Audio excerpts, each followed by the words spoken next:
Hello students. आज का new topics है एक बीजपत्री तने की आंतरिक संरचना। यानी दे रखा है मक्के के तने की अनुप्रस्थ काट यानी टीएस ऑफ मेज स्टेम। तो यहां लिख सकते हैं मोनोकोटिलीडेंस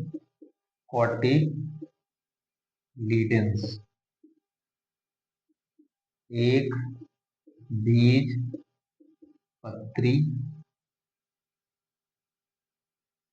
तने। ठीक। अब मेन जैसा कि चित्र द्वारा निर्मित बना हुआ है। अब इस चित्र के आधार पर ये वीडियो लास्ट तक आप देखिए, तभी आपको ये समझ में आएगा आखिर ये स्ट्रक्चर क्या है।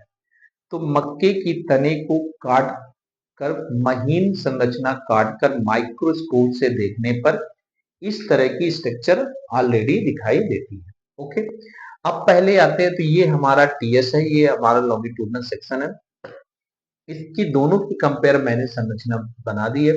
अब इसमें पहला पॉइंट हमारा आता है जिसमें फर्स्ट हेडिंग आती है यानी इपीडर्मिस, जिसे हम बाह्य त्वचा कहते हैं। इपीडर्मिस क्या होती है? ये तने के सबसे ऊपरी सतह में पाई जाने वाली कोशिका होती है जो प्राय स्क्लेरेन कायमा से मिलकर बनी होती है। इसमें क्यूटिकल की परत पाई जाती है किंतु इसमें रोम नहीं पाए जाते हैं और इसमें कहीं कहीं पर स्टोमेटा भी प्रेजेंट होते हैं। दूसरा पॉइंट आता है हाइपोडर्मिस, यानी इस हाइपोडर्मिस को हम कहते हैं अधस्स त्वचा। ठीक है, यानी अधस्स त्वचा, अधस्स त्वचा। ओके।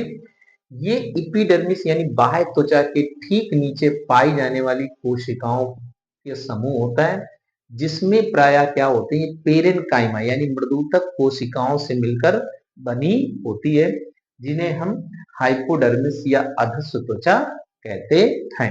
इसके बाद नेक्स्ट पॉइंट में आते हैं भरण ऊतक यानी ग्राउंड टिश्यू आते हैं। क्या आते हैं? भरण ऊतक यानी ग्राउंड टिश्यू है। भरण ऊतक यानी ग्राउंड टिश्यू। इस ग्राउंड टिश्यू की जो संरचना होती है वो कैसी होती है? मुख्य रूप से देखते हैं तो ये अधस्स त्वचा के ठीक नीचे पाई जाती है। इन कोशिकाओं में विभिन्न प्रकार के वैस्कुलर बंडल पाए जाते हैं जिन्हें हम संवहन बंडल कहते हैं। इस संवहन बंडल में मुख्य रूप से क्या होते हैं, जाइलम और फ्लोएम पाए जाते हैं किंतु कैम्बियम इसमें अब्सेंट होता है। यानी लिख देंगे यहाँ पर कैम्बियम अब्सेंट होता है।